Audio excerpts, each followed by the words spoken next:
Diciembre del 2023. Argentina estaba al borde del abismo. Una inflación anual de 211% y pobreza galopante.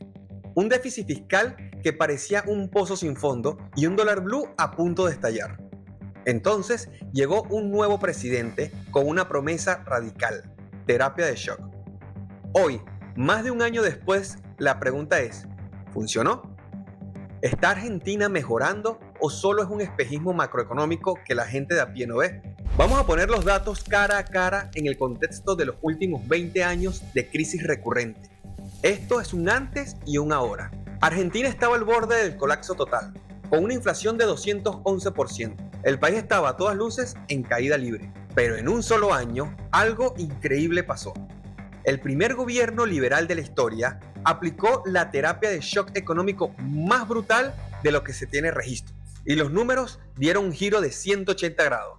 Pasaron de un déficit fiscal gigantesco a tener superávit por primera vez en 14 años. Y la inflación se desplomó. Pero aquí es donde la historia se vuelve un poco una locura. Mientras los grandes números mejoran, el desempleo está subiendo y más de 124.000 personas perdieron su trabajo. Entonces, ¿qué está pasando realmente? ¿Esto es un milagro económico o es el espejismo más grande de la historia? En este video vamos a desarmar el experimento argentino pieza por pieza. Les voy a mostrar los datos que nadie más está conectando y al final van a entender si Argentina realmente se está salvando o si lo peor está por venir. Así que ponte cómodo o cómoda porque no te vas a querer mover de aquí. Para entender dónde estamos, primero hay que recordar de dónde venimos. El panorama que recibió Javier Milei era crítico. El año 2023 cerró con una inflación de 211%, la más alta en 3 décadas. Solo en diciembre los precios subieron un 25,5%. El 10 de diciembre del 2023, el dólar blue cotizaba a 990 pesos por dólar, con una brecha inmensa frente a un dólar oficial de apenas 400 pesos, que por cierto acababa de ser devaluado. En el segundo semestre del 2023, la pobreza afectaba al 41,7% de la población. La economía ya estaba en recesión. El PBI del 2023 terminó con una caída del 1,6%. El desempleo estaba en un mínimo histórico de 5,7%, pero con el matiz de que había una alta precarización y un empleo informal desbordante. El año 2023 cerró con un déficit comercial de 6.926 millones de dólares. El déficit financiero del 2023 fue de 6,1% del PBI. Y si eso le sumamos que la confianza internacional estaba por los suelos, superando los 1.900 puntos. Avancemos rápido hasta hoy. El gobierno aplicó un ajuste fiscal durísimo, devaluó el peso y liberó precios. Los resultados macroeconómicos son sin duda impactantes. El cambio más drástico lo podemos ver en la inflación mensual, que ahora ronda en alrededor de 1,9% para julio del 2024. Y la interanual bajó alrededor del 36%, saliendo del top 3 mundial. Tras un salto inicial, el dólar se estabilizó. Hoy el dólar mayorista cotiza alrededor de $1.298 y el blue en 1.320, con una brecha mínima. El ajuste inicial disparó la pobreza a un pico de 52,9%. Sin embargo, con la baja de la inflación, el último dato oficial se ubicó en 38,1%, por debajo del nivel heredado. Y se estima que los próximos datos van a dar aún mejor. Tras una caída brutal, la economía muestra signos de rebote. El PBI del primer trimestre del 2025 creció en 5,8% interanual y el consumo privado un 2,9% respecto al trimestre anterior. Las ventas en supermercados también empiezan a mostrar signos de recuperación. La proyección del FMI para el 2025 es de un crecimiento de 5,5%. El desempleo subió al 7,9% en el primer trimestre del 2025, el nivel más alto de la gestión actual, con una destrucción de más de 124.000 empleos privados registrados desde la asunción de Milei. Se revirtió el déficit. A junio del 2025, Argentina acumula 19 meses consecutivos de superávit comercial. Se revirtió por completo.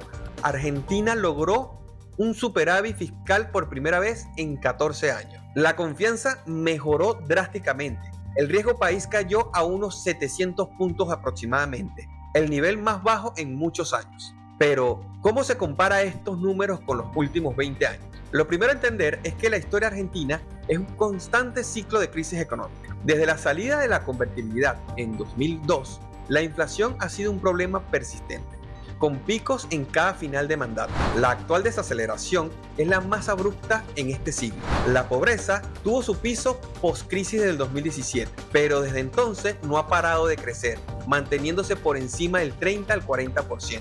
El plan actual busca romper esa tendencia. Según unos analistas, para el próximo informe oficial de la pobreza en Argentina, va a mostrar una clara disminución, incluso pudiendo romper la barrera del 30% a la baja. El poder de compra en dólares tuvo su pico en el 2015, con un salario mínimo que llegó a ser el más alto de la región, superando los $700. Desde entonces, lo único que supo hacer fue caer en picada. El plan actual, al estabilizar el tipo de cambio, busca recuperar este terreno perdido, aunque partiendo de uno de los puntos más bajos de la historia reciente.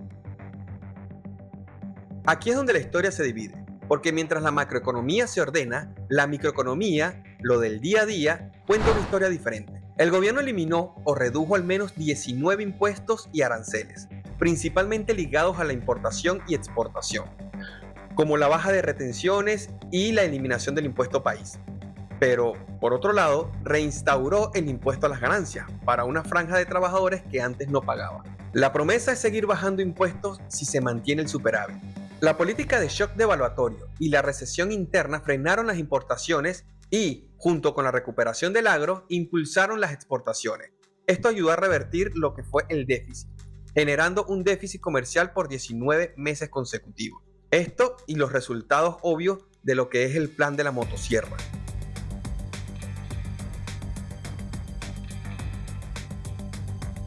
El ajuste provocó una fuerte recesión, en especial al inicio. Se perdieron más de 124.000 empleos privados registrados y el desempleo subió al 7.9%. El consumo al inicio también se desplomó y hay estudios que demuestran que hay claros signos de recuperación, colocándose incluso por encima de los niveles en los que estaba en el 2023. Y eso con un ajuste tan severo como lo fue el de la motosierra. La lógica diría que la imagen del presidente debería haberse desplomado, pero aquí ocurre la gran paradoja.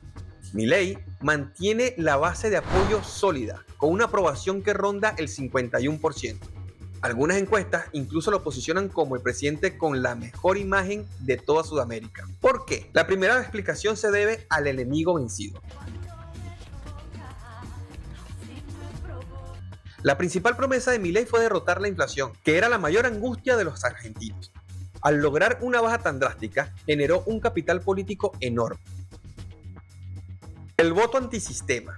Su apoyo no se basa solo en la economía, sino en un profundo hartazgo con la clase política tradicional, lo que Milei llama la casta. Muchos de sus votantes eligen creer porque rechazan mucho más el pasado que el sacrificio que estamos teniendo todos en el presente. La narrativa de la herencia. El gobierno ha hecho un trabajo espectacular. Ha sido muy eficaz en comunicar que el ajuste es la consecuencia inevitable de la crisis dejada por las gestiones anteriores. Esta combinación crea una sociedad polarizada. Casi la mitad lo apoya con una fe inquebrantable y la otra mitad lo rechaza por completo. Entonces, ¿está Argentina en proceso de mejora? La respuesta es un rotundo sí. Sí, porque se frenó una espiral hiperinflacionario que parecía inevitable. Se ordenaron las cuentas públicas y se estabilizó el dólar, rompiendo con décadas de descontrol. Se sentaron las bases para un posible crecimiento futuro que, de acuerdo a muchos estudios, ya se está empezando a dar. Pero aún enfrenta muchos desafíos en materia de desempleo, consumo e inversión. Argentina salió de la terapia intensiva. Ahora enfrenta el desafío más grande: transformar toda la estabilidad macroeconómica en una mejora real, o mejor dicho, más tangible para sus 47 millones de habitantes. Este experimento del shock aún no ha terminado.